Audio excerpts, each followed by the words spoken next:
નમસ્કાર મિત્રો, ગઈ વખતના વિડીયોમાં બહુ જ આપ લોકોનો સારો પ્રતિસાદ મળ્યો, તે બદલ આભાર વ્યક્ત કરીએ છીએ. અને એ સિરીઝમાં જ આગળ લઈ જવાનો પ્રયત્ન હતો, પરંતુ જે વિડીયો સંદર્ભે અમુક મિત્રોનો એક ક્વેશ્ચન એ રીતે રહ્યો કે માહિતી સમજમાં આવી ગઈ, પરંતુ જ્ઞાન એ શું છે એને વિસ્તારથી જણાવવા વિનંતી. તો એ જ ટૉપિકને લઈને આગળ આજે મારા બોલવા માટે કંઈ નથી, કારણ કે જે પણ જ્ઞાનનું ઊંડાણ છે એ સમજ તો શિલ્પા મેમ જ આવશે.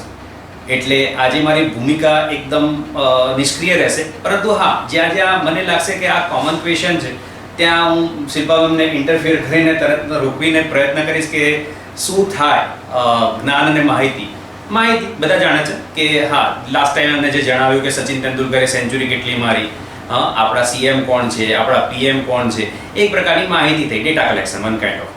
હવે ડેટા કલેક્શન એ જો હોય તો આપણો અભ્યાસક્રમ જે ભણવામાં આવે છે, ખાસ કરીને મને અમારા અમુક મિત્રો વર્તુળ છે એમાં ઘણા ક્વેશ્ચન થાય કે સિકંદર ને પોરસ છે કીથી લડાય તો મેં ક્યાં કરું.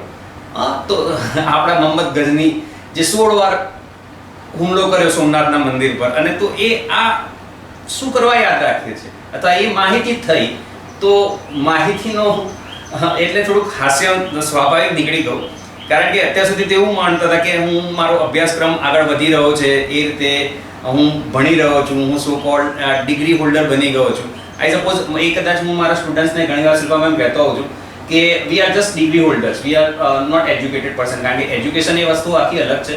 એટલે કદાચ આ મને આજે માહિતીનો ચોક્કસથી લિંક મળશે, એ મને માહિતી મળશે રાધર કે શું ડિફરન્સ છે કે એક ડિગ્રી લેવી અને એક અભ્યાસક્રમ કમ્પ્લીટ કરવો. કારણ કે અભ્યાસક્રમ કમ્પ્લીટ થાય છે ત્યારે જ આપણને ડિગ્રી મળે, જે હકીકત છે.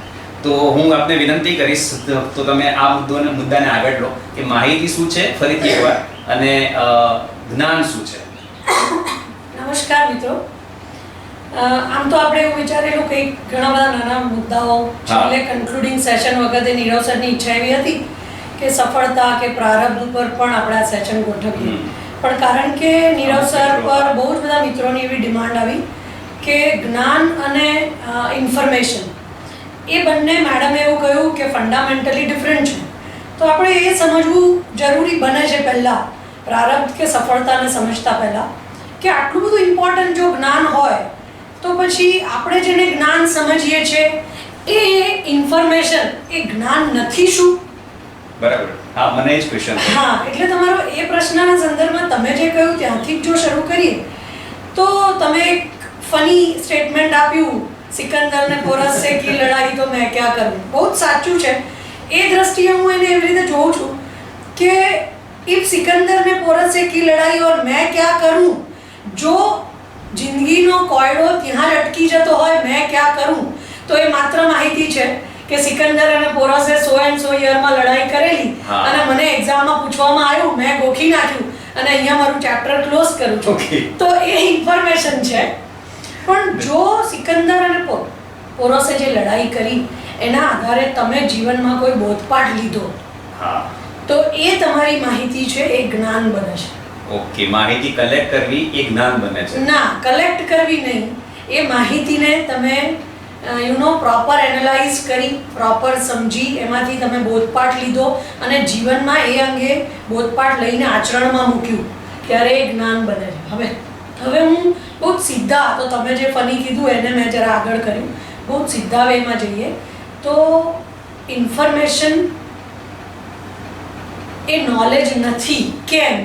તો કહે છે કે નોલેજ એવી વસ્તુ છે જે આત્માને ઉપકારક હોય, આત્મા માટે ઉપકારક હોય, આત્મા માટે ફાયદાકારક હોય, આત્માને તકલીફોમાંથી મુક્ત કરતું હોય, તો એ જ્ઞાન કહેવાય. હવે તમે જે કોઈ, તમે જેમ કે ડિગ્રી સર્ટિની વાત કરી એજ્યુકેશનના સંદર્ભમાં, તો વિદ્યાર્થીઓ આજકાલના ડિગ્રી લઈ લે છે, પણ એ જે કોઈ ઇન્ફોર્મેશન એમને મેળવી છે એ ઇનર સેન્સમાં, જેને ડાપણ કહેવાય, વિવેક કહેવાય, એ સમજણને એમને લાઈફમાં ઉપયોગ કરવો. દાખલા તરીકે મેં એમને ઇકોનોમિક્સ શીખવાડી દીધું કે તમે એમને સ્ટેટિસ્ટિક્સ શીખવાડી દીધું, તો મારી પાસે ઘણા વિદ્યાર્થીઓ એવા આવે છે અને એવું કહે છે કે મેડમ અમને લાઈફમાં નથી લાગતું કે ઇકોનોમિક્સ કે સ્ટેટિસ્ટિક્સ કે ઉપયોગી કામ ના હોય. લાગતું હોય, બરાબર છે.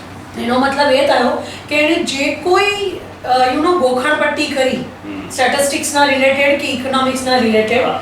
એને ડીપ સેન્સમાં સમજ્યું જ નથી કે જેના કારણે પ્રેક્ટિકલ લાઈફમાં એને એપ્લાય કરી શકે. બરાબર. હવે એપ્લાય નથી કરી શકતો તો એ અનુભવ મેળવી શકવાનો નથી. જ્યાં સુધી થિયોરેટિકલ નોલેજને તમે પ્રેક્ટિકલ લાઈફમાં એપ્લાય ના કરી શકો, અથવા પહેલા તો એ સમજી ના શકો કે આ થિયોરેટિકલ નોલેજ પ્રેક્ટિકલી કેટલું યુઝફુલ છે, બરાબર. તો એ સેકન્ડ સ્ટેપ થયું. અને એકવાર તમે સમજી લો કે જે કોઈ થિયોરેટિકલ નોલેજ તમને સ્કૂલ કોલેજમાંથી મળ્યું છે એ પ્રેક્ટિકલી આટલું મહત્વનું છે, ત્યારે એ બીજો સ્ટેજ, અને એ પણ હજુ જ્ઞાન સુધી નથી પહોંચ્યો, એ તમે જે સમજ્યું પ્રેક્ટિકલી આટલું ઉપયોગી છે એ વાસ્તવમાં તમે જ્યારે એપ્લાય કરો છો અને તમને જ્યારે એનું રિઝલ્ટ મળે છે, પોઝિટિવ કે નેગેટિવ, ત્યારે તમે જ્ઞાનની મંઝિલ તરફ આગળ વધો છો, એમ હું કહી શકું. એક ટકોર અને જે મને બહુ ક્ષણિક તમારી સાથે ડિસ્કસ કરીને નિષ્કર્ષ કાઢવાની ઈચ્છા થઈ. બે વસ્તુ, માહિતી અને જ્ઞાન, જે હું મારા એંગલથી અત્યારે જે શિલ્પા મેમને સાંભળ્યા એ સંદર્ભે વાત કરું છું. બુકમાં વાંચીએ છે ક્રોસિંગ સિગ્નલ, ક્રોસિંગ બંધ હોય ત્યારે જે સાઈડ ચાલુ હોય એ લોકોને જ જવા દેવાનો હોય અને બીજા લોકોએ ઊભા રહેવાનું હોય. એ કદાચ બુકમાં રહી ગયું, એને આપણે ક્રોસ કરીએ છીએ અને ઘણા લોકોને અડચણ કરીએ છીએ. આ બરાબર, આ જ્ઞાનનો અભાવ કહેવાય. બીજું જ્ઞાન જે ઘણા મિત્રોને કદાચ નહીં ગમે, બધાને ખબર છે તમાકુ ખાવાથી કેન્સર થાય છે, પણ એ સમજ આપણે પોતે આરોપતી વખતે એ બાજુ પર રાખીએ છીએ. તમે જે કહો છો ને એને થોડું જુદી રીતે લઈએ.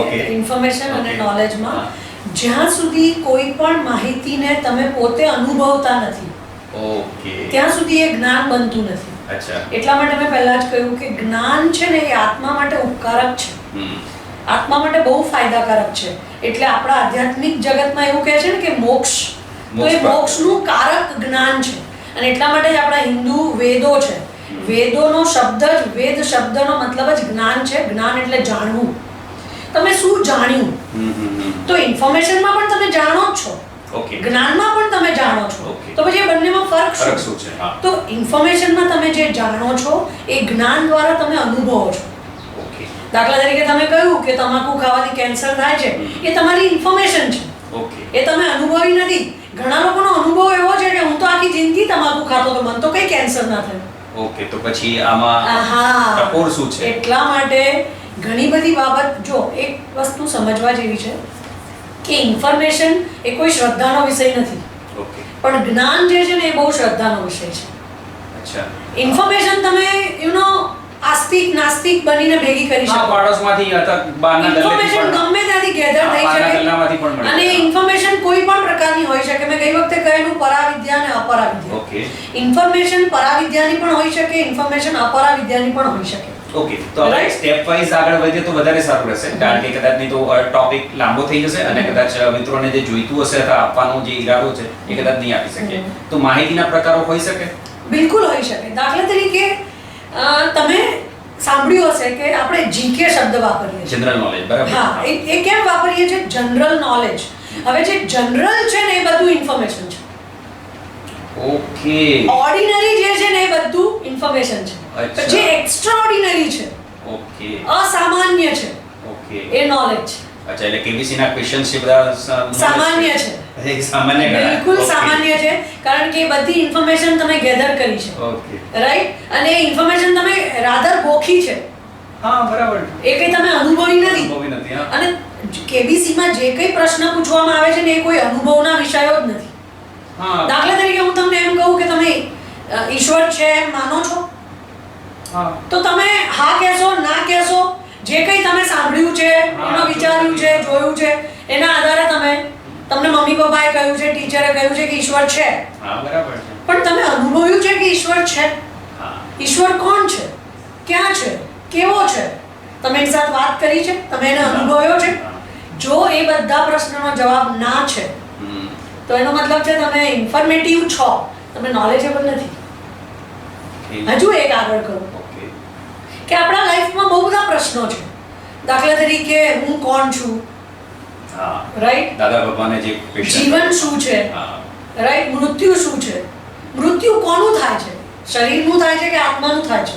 શરીર. જો મૃત્યુ શરીર, તમે કહી દીધું આન્સર, એ તમારી ઇન્ફોર્મેશન છે, Okay. તમે અનુભવ્યું નથી. અનુભવી નથી. જો એ મૃત્યુ શરીરનું થાય છે તો પછી શરીર તો મૃત્યુ વખતે પણ હયાત છે, તો તમે એના અગ્નિ સંસ્કાર શું કામ કરો? જો એ મૃત્યુ શરીરનું છે, રાઈટ, તો એનો મતલબ એ છે કે શરીરને હાલતું ચાલતું એક્ટિવ રાખતું કોઈ તત્વ એ શરીરમાં હતું જે નીકળી ગયું, અને એટલા માટે હવે શરીર યુઝફુલ રહ્યું નહીં, રાઈટ. તો એ તત્વ કયું છે? જીવ છે. તો જો તમે એ તત્વને આત્મા કહો છો, જીવત આત્મા. તો પછી પ્રશ્ન છે કે મૃત્યુ એ શરીરનું છે કે આત્માનું છે? જો મૃત્યુ શરીરનું છે, જો મૃત્યુ શરીરનું છે, તો પછી આત્મા મરતી નથી ક્યારેય. આત્મા અમર છે, બરાબર. તો પછી આત્મા અમર છે, એ તમારી સમજણ, ઇન્ફોર્મેશન છે. ઇન્ફોર્મેશન છે. આત્મા અમર છે એવું તમે અનુભવ્યું છે ખરું? ના, જો નથી અનુભવ્યું તો તમે જ્ઞાન મેળવ્યું નથી. નથી મેળવ્યું એટલે તમે નોલેજેબલ નથી. ઓકે. એટલા માટે કહેવાય છે કે જે માણસ રિયલ જ્ઞાની છે, નોલેજેબલ છે, એ તો એટલો મૌન થઈ જાય છે કે એને લાગે છે કે કશું બોલવા જેવું છે જ નહીં. કારણ કે એને જે કંઈ અનુભવ્યું છે એ શબ્દો દ્વારા એ રજૂ જ નથી કરી શકતો. કારણ કે શબ્દોની એક લિમિટ છે. જ્ઞાન અસીમ છે, જ્યારે વાણી એ સીમિત છે. ઓકે. શબ્દો દ્વારા તમે સીમિત વસ્તુ કહી શકો, રાઈટ. એટલા માટે આધ્યાત્મિક જગતમાં એવું કહ્યું ઈશ્વર વિશે, અથવા તો નેતિ નેતિ નેતિ, આ નથી, આ નથી, આ નથી, આ નથી, તો શું છે? તો શું છે એ કોઈ બોલી જ શક્યું નહીં, કારણ કે જે કોઈ અનુભવ્યું એને એવું લાગ્યું કે કશું છે જ નહીં, શૂન્ય છે, સર્વત્ર શૂન્ય છે. એટલા માટે આધ્યાત્મિક જગતે કીધું કે સંસાર એક આભાસ છે, ભ્રમ છે, એમાં વાસ્તવિકતા કંઈ નથી. તો હવે પ્રશ્ન થાય કે વાસ્તવિકતા એટલે શું? વાસ્તવિકતા એટલે સત્ય. સત્ય. સત્ય એટલે શું? તો જે માણસ સત્યને અનુભવી લે છે એ નોલેજેબલ છે. તો ફરી પ્રશ્ન ત્યાં ને ત્યાં અહીં ઊભો રહે છે કે સત્ય શું છે? તો કહે છે કે સત્ય એ શાશ્વત છે, સનાતન છે, એનો નાશ શક્ય નથી, એ અવિનાશી છે. તો હવે વિચારવું પડે કે આપણે જે કોઈ ઇન્ફોર્મેશન ગેધર કરીએ છીએ, જે કંઈ ચર્ચા કરીએ છીએ, આ બ્રહ્માંડ, આ દુનિયા, economics, statistics, Nirav, Shilpa, right, એમના રિલેશન, આ બધું અવિનાશી છે ખરું? વિનાશ તો થવાનો છે. વિનાશ થવાનો છે, એનો મતલબ અવિનાશી નથી, વિનાશી છે. વિનાશ છે. તો સત્ય અવિનાશી હોવું જોઈએ, અને એ અવિનાશી હોય તો જ એ સત્ય કહેવાય. એટલે આપણે સનાતન સત્ય એવો શબ્દ વાપરીએ છીએ. સનાતન સત્ય. સનાતન સત્ય એનો મતલબ એનો નાશ કદી થઈ શકે નહીં, અને જેનો નાશ નથી થઈ શકતો ને એવું માત્ર એક જ તત્વ છે, અને એ છે આત્મા અથવા પરમાત્મા. બહુ સાચી વાત. તો સત્યને જાણવું અથવા સત્યને અનુભવવું એ બે જુદી વાત છે, રાઈટ. અને આ સત્યને જે માણસ જાણી લે છે, અનુભવી લે છે, અનુભવવા માટે પણ પહેલા જાણવું પડે. એટલે તમારે નોલેજ મેળવવા માટે પણ પહેલા માહિતી તો મેળવવી જ પડે. ઓકે. એટલે અમારે જે અભ્યાસક્રમમાં પહેલા થિયરી આવે અને હા. પછી પ્રેક્ટિકલ્સ આવે. ઘણા છોકરા મને ઇકોનોમિક્સમાં પૂછે છે કે મેડમ આપણે વેસ્ટર્ન ઇકોનોમીની જેમ બધું પ્રેક્ટિકલ ના સમજાઈ શકે, થિયરીની શું જરૂર છે? તો થિયરી આર પાયો ધી છે. પિલર્સ, પાયો છે. હા. પાયો છે જેના પર તમે બિલ્ડિંગ ચણો છો. તો પહેલા થિયરીને તો સમજો. દાખલા તરીકે કેન્સે એવું કહ્યું કે પ્રોડક્શન, ઇન્કમ, એમ્પ્લોયમેન્ટ આ બધા ઇન્ટર રિલેટેડ વેરિયેબલ્સ છે. તો એ એની થિયરી છે, એને તમે પહેલા પછી એપ્લાય કરો કે કેન સાચો છે કે ખોટો છે.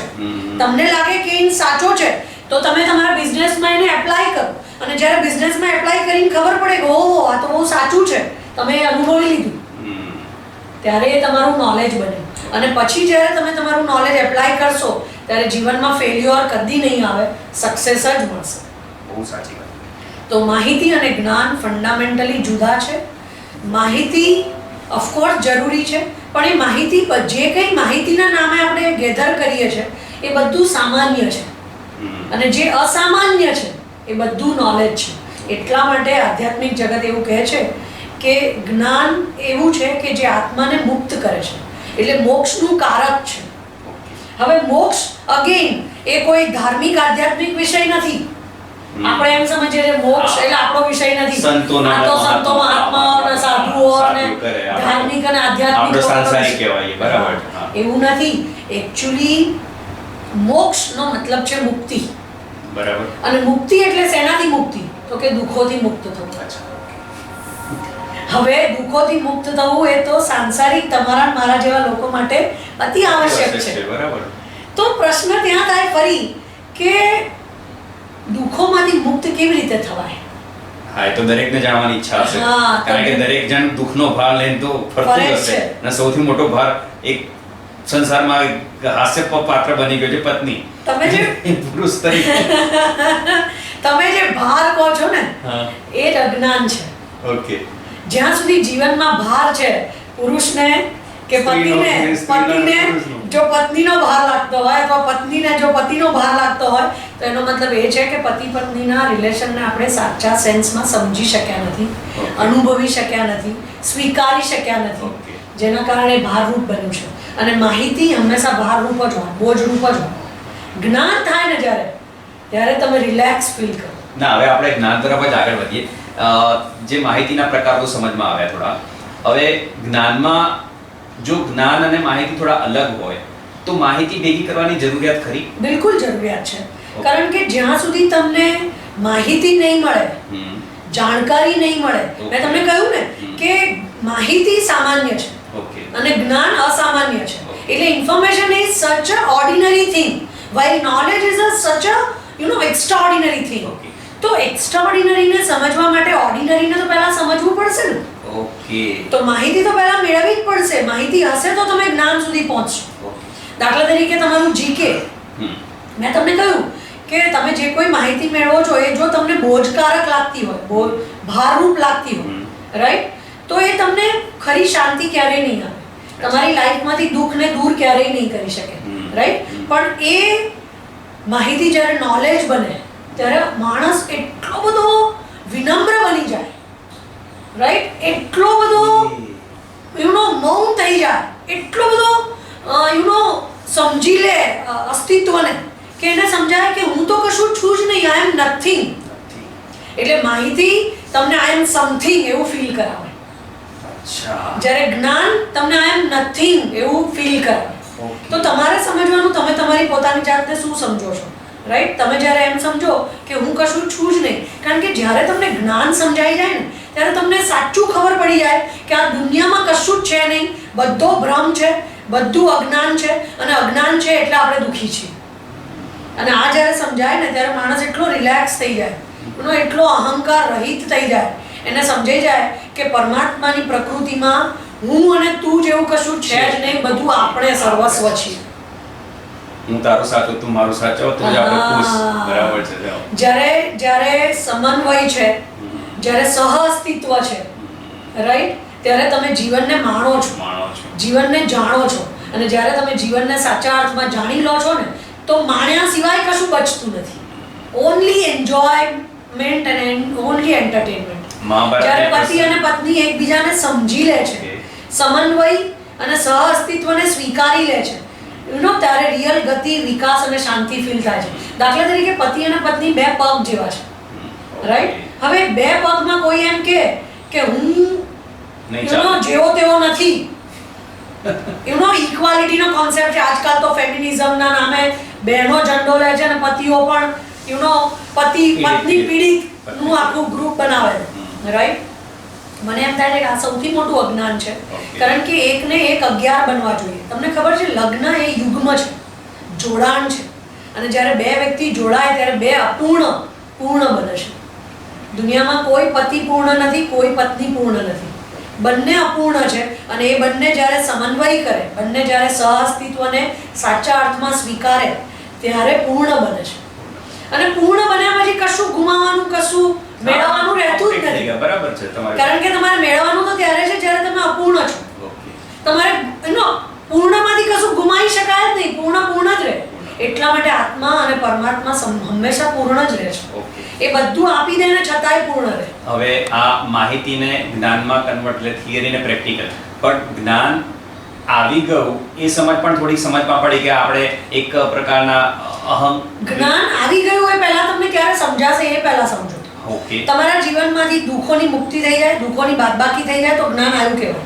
ઓકે. કોઈ દુઃખ લાગે જ નહીં. સપોઝ કોઈ કે મને થપ્પડ મારીને ગયો તો માફ કરો, કારણ કે તમે સમજી ચૂક્યા છો કે તમે સમજી ચૂક્યા છો કે આ હર્ષ છે, શોક છે, દુઃખ છે, સુખ છે, જીવન છે, મૃત્યુ છે, એ બધો મનનો ખેલ છે. ઓકે, એટલા માટે જ કદાચ ઈસુ ખ્રિસ્ત સાહેબે છેલ્લાના શબ્દો આ હતા, હે પ્રભુ આ લોકોને માફ કરજે, કદાચ આ લોકો શું કરી રહ્યા છે તે તમને એમને ખબર નથી. ઓકે, એટલે જ્યારે તમને કશું ખબર નથી ને ત્યારે તમે ઊંધું જ કરો છો. ઓકે, સંસારમાં આપણે આધ્યાત્મિક જગત એવું કહે છે કે બધી માયા છે. માયા, આપણને એમ લાગે કે સારું આપણે નજર સામે જે બધું જોઈએ છે એ માયા કેવી રીતે હોઈ શકે? કારણ કે માયાનો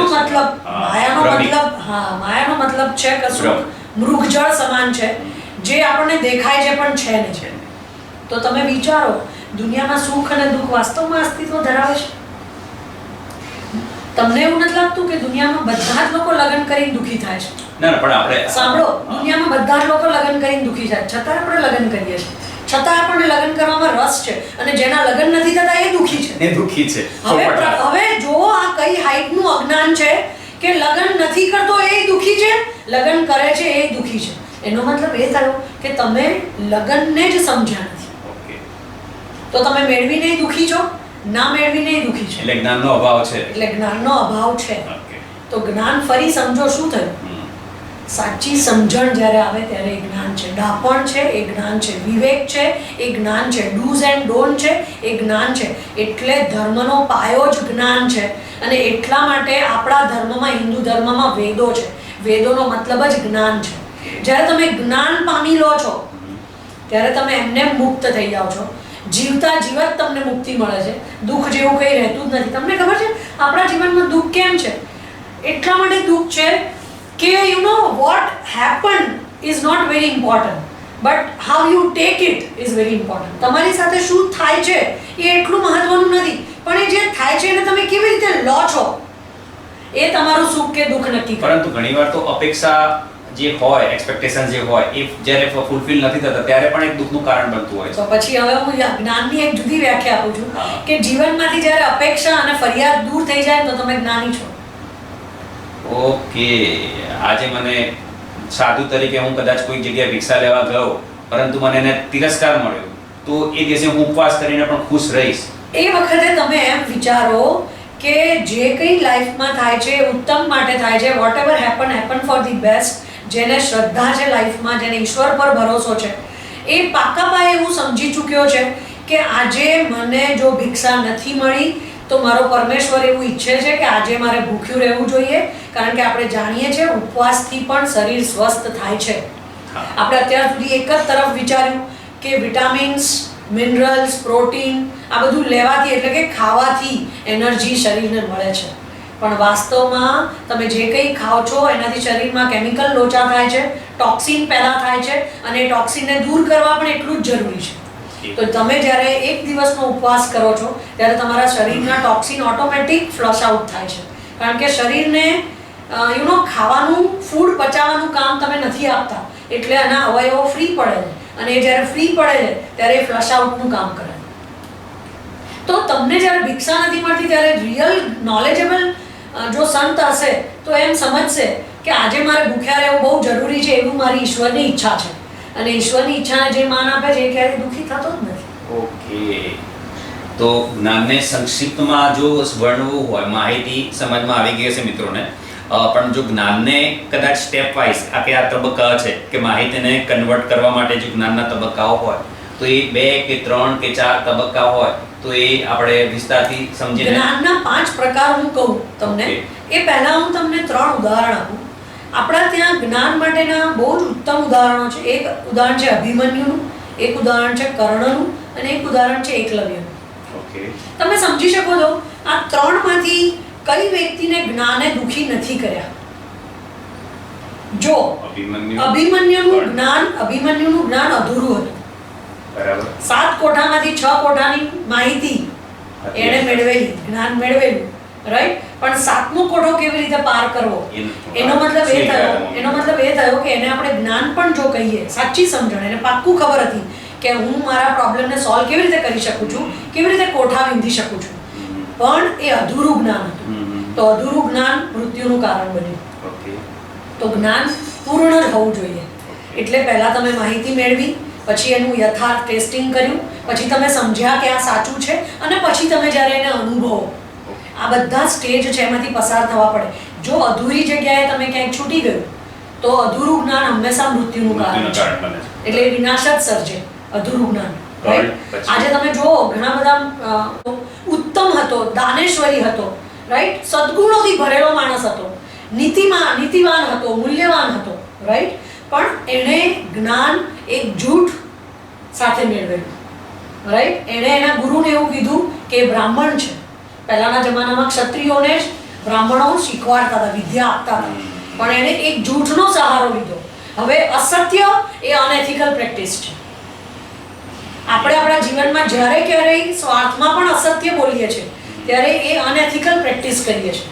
અને જ્યારે કંઈ પણ જ્ઞાન તમે અનએથિકલી મેળવ્યું છે એ એવું જ્ઞાન છે જે સાચા સમયે તમારો સાથ છોડી દેશે.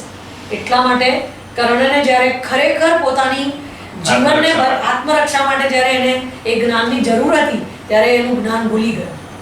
તો અનએથિકલ વેમાં જ્યારે તમે જ્ઞાન મેળવો છો ને એ યુઝફુલ થતું નથી. દાખલા તરીકે અમારા ત્યાં સ્ટુડન્ટ કોપી કરીને પાસ થઈ જાય છે.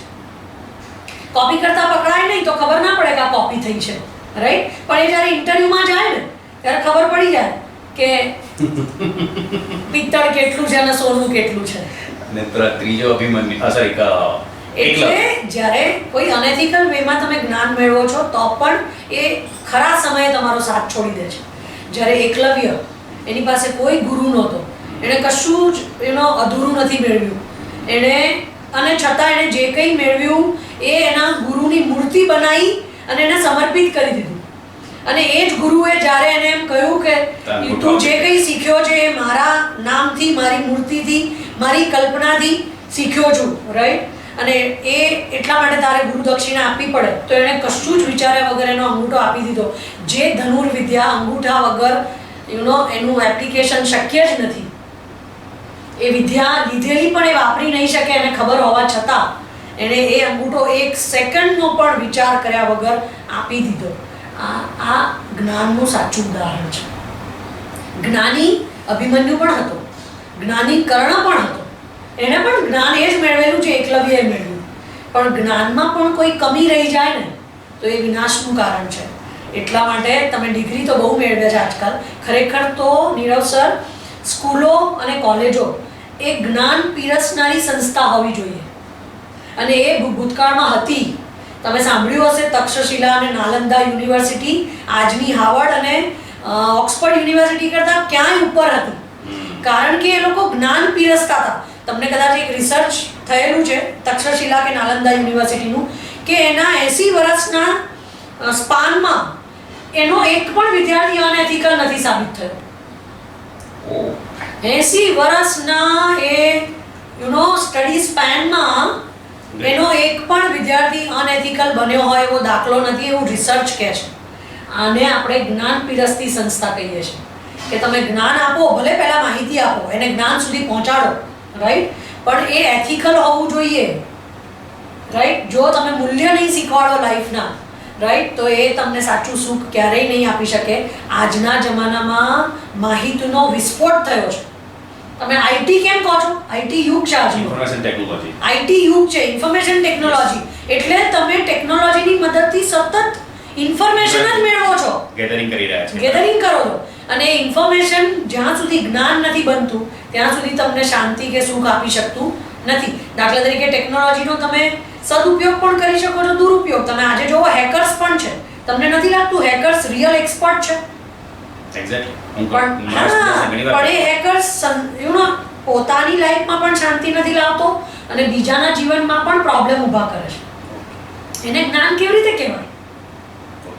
તો એટલા માટે હું મારા સ્ટુડન્ટ્સને ઇકોનોમિક્સ ભણાવતા પણ વારંવાર એથિક્સ અને ડિસિપ્લિન ભણાવું છું. અને જ્યારે એ લોકો ફેરવેલમાં એવું બોલે ને કે શિલ્પા મેડમ એટલે only 2 things, discipline and ethics, તો મને એમ થાય કે એ લોકોએ મને માત્ર 2 જ રીતે સમજી છે, ડિસિપ્લિન અને એથિક્સ. પણ કારણ કે ડિસિપ્લિન અને એથિક્સ વગર જ્ઞાન પ્રાપ્તિ કે જ્ઞાનનું ડાયજેશન, જ્ઞાનનું પાચન શક્ય જ નથી. અને જ્યાં સુધી તમે એને પ્રોપરલી પચાવો નહીં, એને સાચા અર્થમાં સમજો નહીં, ત્યાં સુધી તમે એને એપ્લાય કેવી રીતે કરશો? અને જ્યાં સુધી એપ્લાય નહીં કરી શકો ત્યાં સુધી અનુભવી નહીં શકો. સાચી વાત. હું તમને એમ કહું કે નીરવ સર જૂઠું ના બોલવું જોઈએ, તો આ ઇન્ફોર્મેશન છે. રાઈટ? પણ તમે જ્યારે જૂઠું બોલવાના કારણે કશું ગુમાવો ત્યારે તમને યાદ આવે કે શિલ્પા મેડમ કહેતા હતા કે જૂઠું ના બોલવું જોઈએ. She is right. તો તમે ઇન્ફોર્મેશનને એક ફર્ધર સ્ટેપમાં સમજ્યા અને પછી એક હજુ પણ એક જ્ઞાન નથી બન્યું. એ જ્ઞાન ત્યારે બનશે કે જ્યારે તમે તમારી લાઈફમાં એક નિયમ લઈ લો કે હું મારી લાઈફમાં ગમે તેટલું નુકસાન જાય જૂઠું નહીં જ બોલું. Okay, very good, very good, very good. તો મિત્રો, આપને કદાચ જ્ઞાનના પ્રકારોમાં હા, તમારો એક ક્વેશ્ચન અધૂરો રહી ગયો. ઓકે. જ્ઞાનની ચર્ચા વેદોમાં પણ બહુ જ છે, પણ જ્ઞાનના એકદમ સ્પેસિફિક પ્રકારો જેને કહેવાય એ આગમોમાં, જૈન આગમોમાં બહુ જ સુંદર રીતે આવ્યા છે. જૈન આગમોમાં પેલા. હા, એટલે ઓફકોર્સ જૈન ધર્મ પણ અલ્ટિમેટલી મને તો હિન્દુ ધર્મની જ બ્રાન્ચ લાગે છે, કારણ કે સનાતન ધર્મ એ હિન્દુ ધર્મ છે. પણ એ હિન્દુ ધર્મમાં વેદો જે છે એ જ્ઞાનનો બિગેસ્ટ સોર્સ છે અને એમાં પણ જ્ઞાન આ બધા જ કીધેલા છે. પણ જે જ્ઞાનના 5 પ્રકારો છે ને એ આગમોમાં એકદમ આમ જુદા પાડી કીધેલા છે, પોઈન્ટ આઉટ કરેલા છે. એટલા માટે હું તમને એ કહું છું કે એ 5 પ્રકારના જ્ઞાન જૈન ધર્મમાં કીધા છે, જેનું રૂટ તો હિન્દુ ધર્મમાં છે જ. એ 5 જે પ્રકારના જ્ઞાન છે એમાં પહેલું જ્ઞાન છે મતિ જ્ઞાન, બીજું જ્ઞાન છે શ્રુત જ્ઞાન. મતિ જ્ઞાન એટલે કહું મતિ જ્ઞાન છે, શ્રુત જ્ઞાન, અવધિ જ્ઞાન, મન પર્યય જ્ઞાન અને કેવળ જ્ઞાન. ઓકે, કેવળ જ્ઞાન મને યાદ છે. કેવળ જ્ઞાન એટલે મોક્ષ. તમે સમજી જ શકો છો, કેવળ શબ્દ જ બતાવે છે. કેવળ એટલે એ સિવાય જ્યાં કશું જ નથી. ઓકે. જ્ઞાન સિવાય જ્યાં કશું જ નથી એ કેવળ જ્ઞાન. અને એટલા માટે હિન્દુ ધર્મમાં કેવળ જ્ઞાનની પોઝિશનને મોક્ષ કીધો છે અને બુદ્ધ ધર્મમાં નિર્વાણ કીધું છે. એ કેવળ જ્ઞાન, એમાં નિર્વાણ જે છે એ ભગવાન બુદ્ધે એવું કીધું કે નિર્વાણ એ બીજું કંઈ નથી, it is a world of zero. World of zero. World of zero એટલે જ્યાં બીજું કશું જ નથી. એ જ વસ્તુ જૈનોએ કીધું કેવળ. કેવળ એટલે જ્યાં કશું જ નથી, માત્ર જ્ઞાન છે. અને એ જ વસ્તુ હિન્દુ ધર્મે કીધો મોક્ષ, કારણ કે ત્યાં કોઈ પ્રકારની પીડા નથી. એટલે તમામ દુઃખોમાંથી તમે મુક્ત થઈ જાઓ છો. એવું વર્લ્ડ એટલે મોક્ષ. તો મોક્ષ, નિર્વાણ અને કેવળ જ્ઞાન એ ત્રણ અલ્ટિમેટ સ્ટેજ છે. એ અલ્ટિમેટ સ્ટેજ સુધી તમે પહોંચો કેવી રીતે? અને સાચું જ્ઞાન માત્ર કેવળ જ્ઞાન છે, રાઈટ? પણ એ કેવળ જ્ઞાન સુધી પહોંચવા માટે તમારે સૌથી પહેલા મતિ જ્ઞાન નો ઉપયોગ કરવો પડશે. હવે મતિ જ્ઞાન, મતિ એટલે સંવેદના, રાઈટ? સંવેદના એટલે તમે જે કંઈ અનુભવો તે. હવે તમે કેવી રીતે અનુભવો છો? તો તમે ઇન્દ્રિયો દ્વારા અનુભવો છો. સંવેદના તમારી કેવી હોય છે? તમને સુખ થયું, દુઃખ થયું, એ કેવી રીતે થયું? ઇન્દ્રિયો.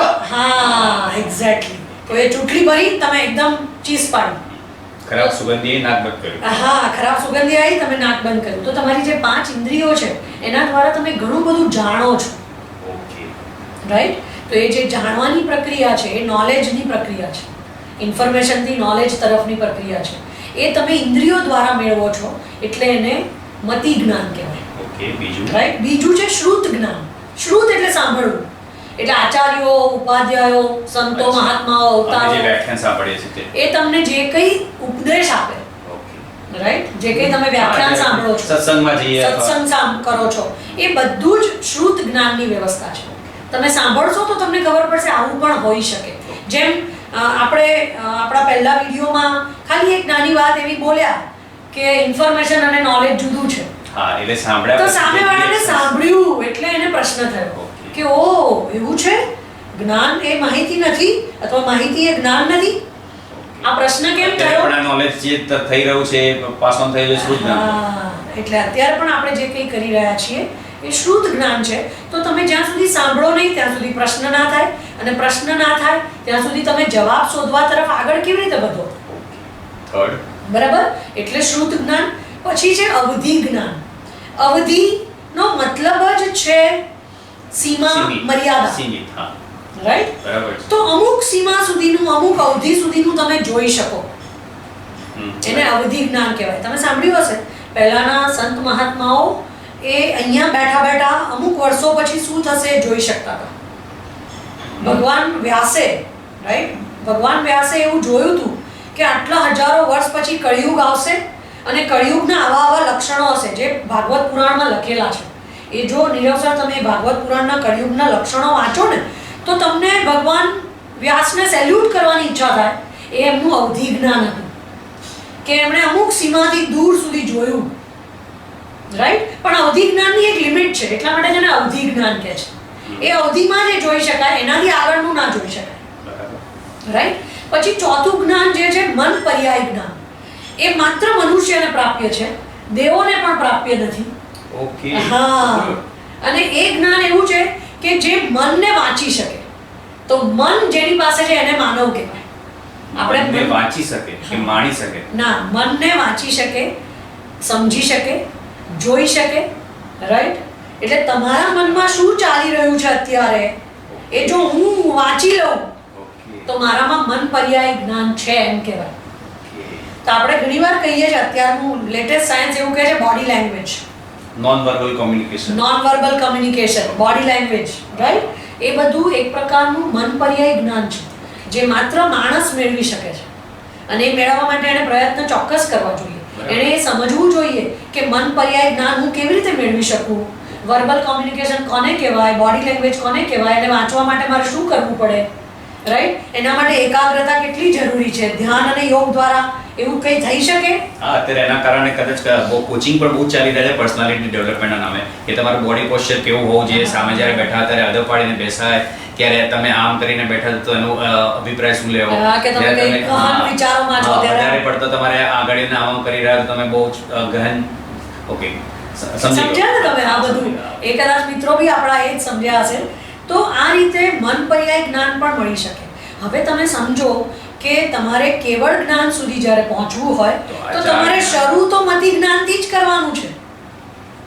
અને આ મતિ જ્ઞાન છે એકચ્યુઅલી ઇન્ફોર્મેશન છે. હવે એ મતિ અને શ્રુતમાંથી તમે અવધિ તરફ પહોંચો, મન પર્યાય સુધી પહોંચો અને ધીરે ધીરે જ્યારે કેવળ જ્ઞાન સુધી પહોંચો ત્યારે એ જ્ઞાન તમારા આત્માને ઉપકારક બને છે. અને જ્યારે આત્માને ઉપકારક બને છે એટલે તમને દરેક પીડા અને દુઃખોમાંથી મુક્ત કરી દે છે, રાઈટ. તો જે માહિતી આત્માને ઉપકારક છે એ જ્ઞાન છે. અને જે અહંકારમાં વધારો કરે છે, જે બોજીલી બને છે, બોજીલું જે છે એ જ્ઞાન એ માહિતી છે. તો જ્યારે જો ને આપણી પાસે બહુ બધી માહિતી વધે ને, આપણને આ ખબર છે, આ ખબર છે, આ ખબર છે, તો સામાન્ય રીતે એ માહિતીનો બોજ વધે તમારા પર. મારા દીકરાએ 95% લાવ્યો. હા, એ બોજ છે, બોજ છે. તમારું ઘમંડ વધારે છે. ઘમંડ વધારે છે. અને જ્યારે તમને સાચું જ્ઞાન થઈ જાય, કેવળ જ્ઞાન, ત્યારે તમને સમજાઈ જાય કે આ સમગ્ર અસ્તિત્વમાં તમારું અસ્તિત્વ બહુ પામર છે, બહુ સૂક્ષ્મ છે. તમે ખાલી વર્લ્ડનો મેપ જોજો, વર્લ્ડના મેપમાં પછી ઇન્ડિયા શોધજો, પછી ઇન્ડિયાના મેપમાં ગુજરાત શોધજો, પછી ગુજરાતના મેપમાં અમદાવાદ, પછી અમદાવાદના મેપમાં બોપલ, બોપલના મેપમાં તમારું 14 નંબરનો બંગલો, અને એમાં તમે ક્યાંક બેઠા છો. તમે જાતે સમજી જશો તમારું અસ્તિત્વ કેટલું સૂક્ષ્મ છે. ઓકે, છે કે નહીં? Got it. તમારું અસ્તિત્વ આટલું સૂક્ષ્મ છે એકચ્યુઅલી. છતાં પણ લોકોને હલાવવાની આદત, છતાં પણ આપણી એક જ ઈચ્છા છે, હું કહું એમ બધા કરે. એમ બધા કરે. એક્ઝેક્ટલી.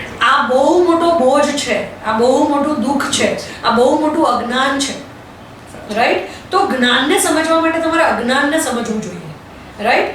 તમે દુઃખને સુખ સમજો છો, સુખને દુઃખ સમજો છો, એ અજ્ઞાન છે. સાહેબી જે શરીરને ડિસ્ટર્બ કરે છે એ સુખ સમજવા વાળા દુઃખ ભેગું કરી રહ્યા છે, બરાબર. તમે અવિનાશીને એનો નાશવંત સમજો છો અને નાશવંતને અવિનાશી. આપણું શરીર નાશવંત છે, આત્મા અવિનાશી છે, છતાંય આપણી પૂરી દોડ આખી જિંદગી આત્માના ઉદ્ધાર માટે નથી હોતી. આ શરીરને સજાવો, શરીરને સગવડ આપો, શરીરને મેકઅપ કરો, શરીરને સગવડ મળે એવા સાધનો એકત્ર કરો. આપણી કમ્પ્લીટ યાત્રા, આપણી કમ્પ્લીટ જર્ની, આપણી કમ્પ્લીટ દોડ, આપણી રેસ એ આ શરીર પાછળની છે. તો એનો મતલબ એ થયો તમે આ શરીરને અવિનાશી સમજી બેઠા છો એટલે તમે આખી જિંદગી ખર્ચી નાખી એની પાછળ. તો જે અવિનાશી છે એને આપણે નાશવંત સમજીએ છીએ, નાશવંત હોય એને અવિનાશી સમજીએ છીએ. જ્યાં ખરેખર સુખ છે ત્યાં આપણે દુઃખ સમજીએ છીએ. જ્યાં દુઃખ છે જ્યાં ખરેખર સુખ છે એ આપણને ગમતું નથી, આપણને દુઃખ લાગે છે, રાઈટ. એટલે આ બધું અજ્ઞાન છે. એટલે જો તમે અજ્ઞાનને બી સમજો તો તમને જ્ઞાન સમજાય છે. અને બહુ જ સિમ્પલ વેમાં કહીએ તો GK is information and extraordinary GK okay, એમાં પણ એક્સ્ટ્રાઓર્ડિનરી એક્સ્ટ્રાઓર્ડિનરી માહિતી એ નોલેજ છે. અને સામાન્ય જે માહિતી છે એ એટલે તમને પૈસા કમાવામાં જે માહિતી યુઝફુલ છે એ માહિતી છે, રાઈટ. પણ તમે જીવન કેવી રીતે જીવો, જીવનને સ્વર્ગ સમાન કેવી રીતે બનાવો, એ માહિતી જો તમારી પાસે કોઈ હોય તો એ જ્ઞાન છે. હું કન્ક્લુડ એ રીતે કરું કે આમ તો આપણા લાઈફમાં બહુ બધા પ્રશ્નો છે. એ પ્રશ્નોના જવાબ જો તમને મળી જાય કે હું કોણ છું, હુ એમ આઈ, તો એ જવાબ મળી જાય તો તમે જ્ઞાની છો. Okay. Who is my creator, મારો સર્જનહાર કોણ છે. આપણે હંમેશા કહીએ છીએ કે કોઈ બિલ્ડિંગ જોઈએ ને તો એ બિલ્ડિંગ સર્જન છે, તો આપણને તરત પ્રશ્ન થાય કે કોણે બનાવ્યું છે. બરાબર છે. આ કોણે બનાવ્યું? તો કોઈ દિવસ આ સંસારને જોઈને, આ સૃષ્ટિને જોઈને, આ બ્રહ્માંડને જોઈને આપણને આવો પ્રશ્ન કેમ નથી થતો કે આ કોણે બનાવ્યું હશે? હું અહીંયા કેવી રીતે આવ્યો? આ દુનિયા પર મારું આવવાનું તાત્પર્ય શું છે? મારા જીવનનો ઉદ્દેશ્ય શું છે? રાઈટ. આ બધા પ્રશ્નોના જવાબ જો આપણે શોધીએ અથવા આપણને મળી જાય તો આપણે નોલેજેબલ છીએ. હવે વિચારો, ક્યારેક મને કોઈ એમ કહે ને કે શિલ્પા મેડમ તમારી પાસે બહુ નોલેજ છે, તો મને અંદર બહુ હસવું આવે કે અરે રે લોકો મને નોલેજેબલ કહે છે, મારી પાસે તો નોલેજ જ નથી.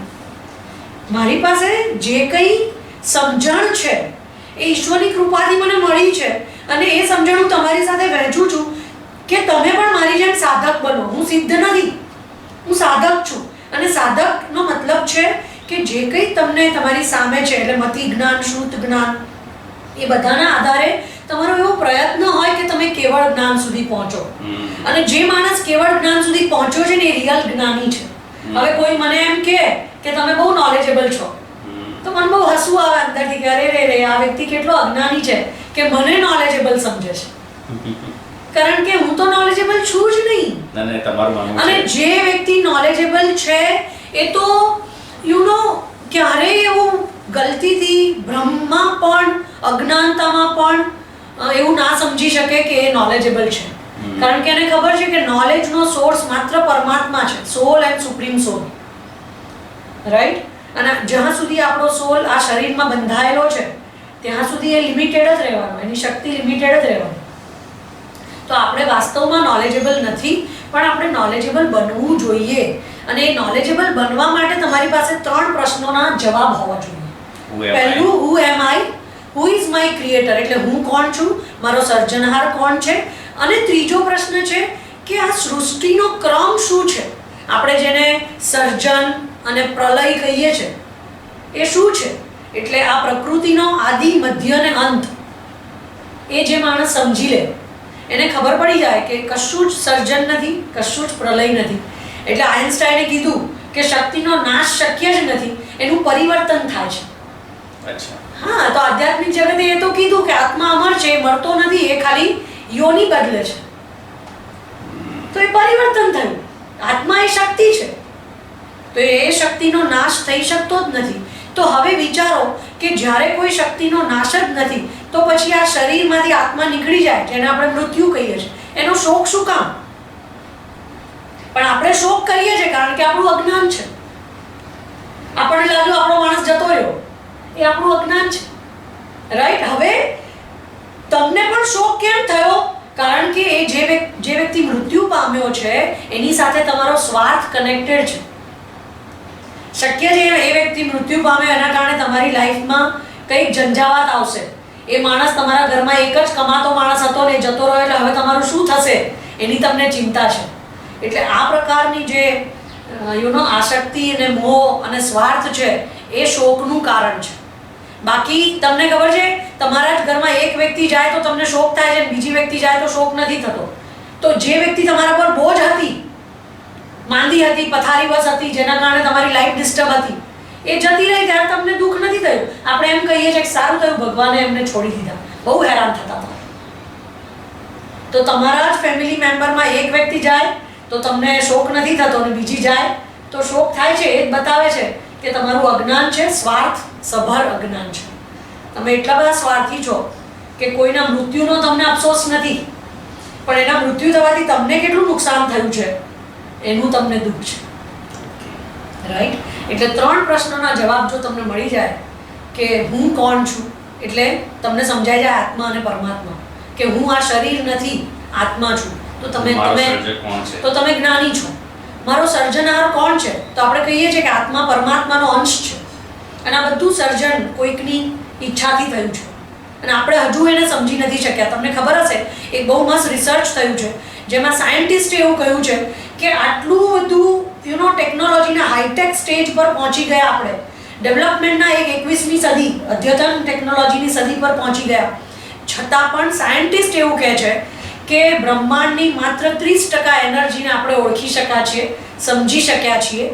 70% એનર્જીને હજુ આપણે ઓળખી શક્યા નથી કે શું છે, ક્યાં શું છે, અને એને એ લોકો ડાર્ક મેટર કહે છે. ડાર્ક મેટર કહે છે, બરાબર છે. રાઈટ? તો તમને 70% માહિતી નથી, તો તમે વિચારો એક્ઝામમાં 35% તો પાસિંગ રેશિયો છે.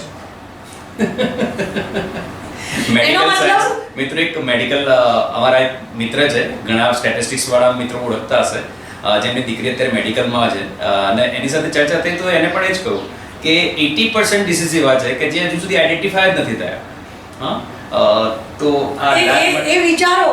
તો તમે વિચારો કે અત્યારે સાયન્ટિસ્ટને, આપણને નહીં, જે લોકો Medical science ડીપ પર રિસર્ચ કરે છે, એવા લોકોને પણ બ્રહ્માંડની 63% માહિતી મળી છે, 70% માહિતી હજુ નથી મળી.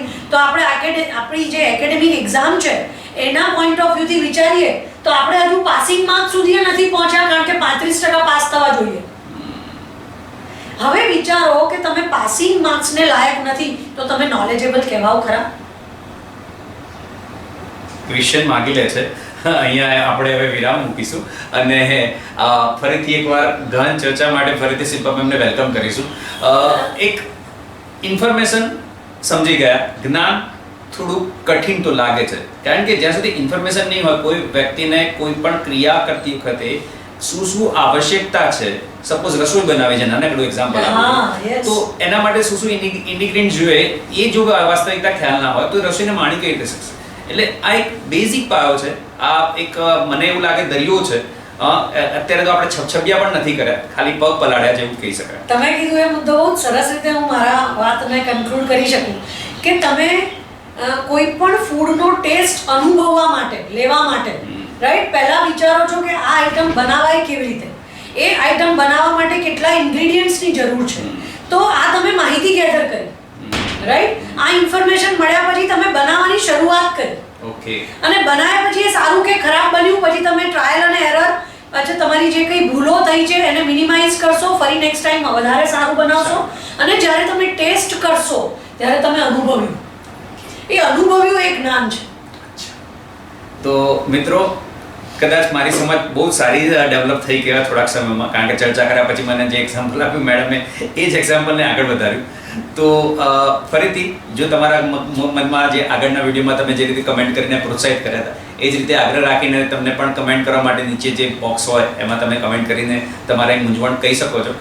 નેક્સ્ટ વિડીયોમાં 100% આને કવર કરવાનો પ્રયત્ન કરીશું. અત્યારે આટલું કહીને વિનવીએ છીએ. હા, બોલો. Thank you very much. કંઈક કહેવા જતા? Have a nice day. હા, હું એવું કહેવા જતી હતી કે માહિતી અને જ્ઞાનને આપણે એક જ શબ્દમાં ખાલી કન્ક્લુડ કરીએ તો માહિતી જાણકારીનો વિષય છે, જ્યારે જ્ઞાન એ અનુભવનો વિષય છે. ઓકે.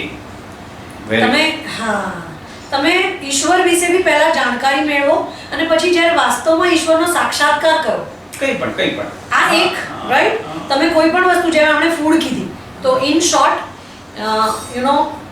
માહિતી તમારામાં અહંકાર પ્રેરે છે, જ્ઞાન તમને અહંકાર મુક્ત કરે છે, માહિતી તમને બોજારૂપ લાગે છે, માહિતીમાં અપેક્ષા ફરિયાદો હોય છે, જ્યારે જ્ઞાન આવે એટલે જીવનમાંથી અપેક્ષા અને ફરિયાદ જતી રહે. માહિતીવાળો માણસ દુઃખી હોઈ શકે, રાઈટ, પણ જ્ઞાનવાળો માણસ ક્યારેય જીવનમાં દુઃખી ના હોઈ શકે, રાઈટ. માહિતી આત્માને ઉપકારક નથી, જીવન જીવવા માટે યુઝફુલ થઈ શકે, પણ એ આત્માને ઉપકારક નથી, જ્યારે જ્ઞાન આત્માને ઉપકારક છે. તો આઈ હોપ કે તમને આ સેશનમાંથી મેં તમને માહિતી કોને કહેવાય, જ્ઞાન કોને કહેવાય, એ બંને વચ્ચે ડિફરન્સ શું છે, એ સિવાય અભિમન્યુ, કર્ણ, એકલવ્યના ઉદાહરણ આપ્યા, એ સિવાય મેં તમને જ્ઞાનના 5 પ્રકારો સમજાયા. એનાથી મને એવું લાગે છે કે તમને એટલીસ્ટ એ વસ્તુ સમજાઈ ગઈ હશે કે નોલેજ માટે પણ ઇન્ફોર્મેશન તરફ તો આગળ જાણ કરવું પડશે. અને એટલા માટે આપણે જીકે ને પણ મહત્વ આપીએ છીએ, કારણ કે જનરલ નોલેજ હશે તો તમે એક્સ્ટ્રા ઓર્ડિનરી નોલેજ સુધી પહોંચી શકશો. Very good. એક્સટેન્ડ થયો થોડો સેશન કન્ક્લુડ કર્યા પછી પણ બહુ જ સાચી વાત કહી કે જ્યાં સુધી માહિતી નહીં હોય ત્યાં સુધી નોલેજ મેળવવું થોડુંક અઘરું પડશે જ, કારણ કે જનરલ નોલેજ એટલે જનરલાઇઝ કરો અને પછી નોલેજમાં કન્વર્ટ કરો. કદાચ એ જ મુખ્ય આશય હોવો જોઈએ. કારણ કે example by analyzing whatever information you have, when you will be in a position to evaluate that entire information, and you will be in a position to derive a conclusion, and by that conclusion if you decide some do's and don'ts for your life and you live your life as per that parameters, then I can say you are knowledgeable. Okay. So મિત્રો, મજા આવી હશે. આશા રાખીએ next વિડીયોમાં ફરીથી મળીએ છે, વિનવીએ છે. Thank you. Till then, bye bye, have a nice day, thank you very much.